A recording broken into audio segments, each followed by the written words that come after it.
ईद के दिन का सबसे ज़्यादा इंतज़ार ऑब्वियसली बच्चों को होता है, ईदी मिल रही होती है, बड़ों को भी होता है, हमें भी मिल रही होती है, क्योंकि इस्लाम में क्या तस्वुर है ईदी का? देखें, इस्लाम उंगली पकड़ के एक एक चीज़ नहीं बताता, उसूल और ज़ाब्ते बताता है इस्लाम। क्योंकि कुरान इस्लाम जो है क़यामत तक के लिए आया। अब हर कौम का कल्चर खुशी मनाने का दूसरों से डिफरेंट होता है। हर कौम का लिबास, देखें लिबास में इस्लाम ने क्या कहा है, प्रॉपर ड्रेस हो। ये नहीं कहा कि ये पहनो ये नहीं पहनो। अब मिसाल के तौर पर इस्लाम कह देता कि जी शलवार कमीज़ पहननी है सबने, तो गोरे क्या करते, वो नॉर्वे वाले क्या करते सर्दियों में, वो तो सर्दी से ठिठर के मर जाते बेचारे। तो इस्लाम ने ड्रेसिंग के बारे में हिदायत दे दी, खाने पीने के बारे में कुछ हिदायत दे दी, लेकिन अब क्या खाना है, हर मुल्क का मौसम अलग है, कुछ लोगों की खुराकें दूसरों से अलग होंगी। ऐसे इस्लाम ने हमें यह बता दिया कि ये खुशी का दिन है। हमारे लिए दो ईदें हैं कि ईद उल फितर, ईद उल अज़हा। तो खुशी का दिन है, इसको सेलिब्रेट करना है, इसमें एक दूसरे को हमने मुबारकबाद देनी है, दुआएं देनी है, खुशी मनाना है, मनानी है। नबी सल्लल्लाहु अलैहि वसल्लम इस दिन नया लिबास पहना करते थे, गुस्ल करने का आप सल्लल्लाहु अलैहि वसल्लम ने हुक्म दिया। तो अब ईदी भी उसी का एक दिन है। जी जी। अब बच्चों की खुशी के लिए आप क्या है, बच्चे मैं यही आपसे पूछ रही हूँ कि जो ईदी का जो रिवाज है जी, ये फिर कब से पड़ा है, पैसे देने का रिवाज? ये तो मुझे नहीं पता कब से पड़ा है, लेकिन ये अल्लाह का फजल है, हमारे पैदा होने से पहले पड़ चुका था। ये अल्लाह का बड़ा फजल हुआ, क्योंकि हम बच्चे थे तो हमें भी फिर ईदी मिला करती थी। अगर हमारे बड़े होने के बाद होता तो बड़ा नुकसान होता, हमें देनी पड़ती, लेते ना हम ईदी बचपन में। तो हमने तो बड़े फ़ायदे उठाए हैं ईदियों के, ऐसे जेबों में से नोट भरे हुए होते थे और जा जा के जो हम खा रहे होते थे। तो ईद तो है ही असल में बच्चों की, उन्हीं को ज़्यादा हो। अब अगर ईदी पे भी पाबंदी लगा देंगे तो साहब ये फरमाइएगा। जी हाँ, नहीं पाबंदी की तो बात ही नहीं करें, तो खुशी की बात है, तो देनी चाहिए, बल्कि आप डबल दिया करें, मेरी तरफ से भी दिया करें।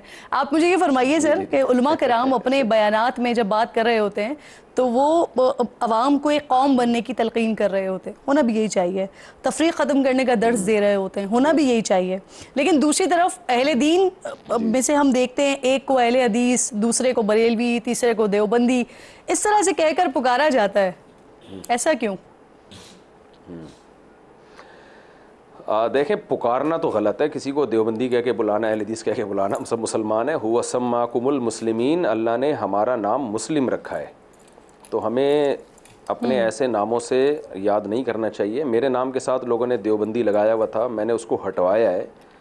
और हमारे अकाबिर जितने थे वो भी ये पसंद नहीं करते थे कि अब किसी फ़िरक़े की दुम लगाएं अपने साथ। तो बाकी नज़रियाती इख्तलाफात की बेस पे लोग ख़ुद नाम रख देते हैं। कोई नज़रियाती इख्तलाफ होता है, अच्छा इसकी ये राय है तो फिर ये इसको ये कहा जाएगा, तो इस तरह से ये नाम फैल जाते हैं। लेकिन हमें कौम बनने का हुक्म है और हम मुस्लिम हैं, और उसके बाद अगर हम एक कंट्री में रहते हैं तो मुस्लिम होने के बाद हम पाकिस्तानी हैं। तो ये चीज़ें ख़त्म होनी चाहिए। और ईद के दिन तो आप देखें जितने भी फ़िरक़े हैं मुसलमानों के, सब ईद मनाते हैं। कुछ चीज़ें अल्लाह का शुक्र है इतने इख्तलाफात के बावजूद भी हमारे दरमियान कॉमन है, तो उसमें तो हमें इत्तिहाद का मुज़ाहरा करना चाहिए। आपकी अपनी क्या रूटीन होती है वैसे ईद पर, क्योंकि अब आपके तो एक नहीं चार जिम्मेदारियां होती हैं ना, आप खुद क्या कर रहे होते हैं और कैसे अपनी जिम्मेदारी को पूरा कर रहे होते हैं? मेरी रूटीन ये होती है कि हर साल मुख्तलिफ रूटीन होती है जो मैं पहले से सोचता नहीं हूँ। मैं कहता हूँ जब आजमाइश आए तो फिर उससे निमट लेंगे, ठीक है ना। तो मेरे लिए आजमाइश यही होती है कि किस ससुराल जाना है, तो उसमें फिर मैं बैठ के एडजस्ट कर रहा होता हूँ कि यहाँ फिर वहाँ फिर उनके यहाँ दावत। अब मेरी मसरूफ़ियतें इतनी ज़्यादा हो गई हैं कि अल्लाह का शुक्र है मेरे ससुराल वालों ने थोड़ा सा मेरे पे वैसे ही हाथ हल्का रख दिया है कि भाई मसरूफ़ आदमी है, इसको ज़्यादा ना छेड़ो। और मैंने सबको पहले से बताया हुआ होता है, भाई मेरी किसी ने दावत करनी है तो मुझे 2-4 दिन पहले बताए, ताकि मैं अपने औकात को उसके हिसाब से एडजस्ट कर सकूँ। तो मेरे चारों ससुराल अल्लाह का शुक्र है इसराइलियों की तरह नहीं है, वो ससुराल ही की तरह हैं। तो वो मुझे पहले से बता देते हैं कि फ़लाँ दिन हमारे यहाँ के, अगर मेरी पहले से किसी ने दावत बुक की हुई हो तो मैं बता देता हूँ ये दिन पहले से बुक हो चुका है, ये मैं नहीं आऊँगा। चलें, ये तो हो गई ना कि दावत बुक की हुई है, लेकिन ईद के बाद आप नमाज पढ़ते ही घर तो जाते होंगे, तो ये आप डिसाइड करते हैं हर साल के पहले किसके घर, फिर दूसरा नंबर किसका, तीसरा किसका, चौथा किसका? जी जी जी जी जी, ये आपने पूरे मुझे फंसाने वाले जो है ना सवाल शुरू कर दिए हैं। तो उसमें तरीका ये होता है कि जो घर मस्जिद के बिल्कुल करीब है तो ज़ाहिर है वो मस्जिद के करीब है तो पहले वहाँ चला जाता हूँ, फिर जो थोड़ा सा फासले पर है फिर वहाँ चला जाता हूँ। तो ये तरतीब कुदरत की तरफ से है, कुदरत की तरफ से कि जो घर जितने जितने करीब हैं वहाँ पहले मैं हाज़िरी दे देता हूँ। तो इसमें किसी को शिकायत नहीं होती फिर कि वहाँ पहले क्यों गए, भाई वो रास्ते में पहले नंबर पे आ रहा था इसलिए चले गए। इसका ये मतलब नहीं है जो आप समझ रहे हैं। यानी अगर जो पहले आपसे मिलना चाहे वो फिर घर को करीब कर ले मस्जिद से, आपका एक्सेस आसान हो जाएगा।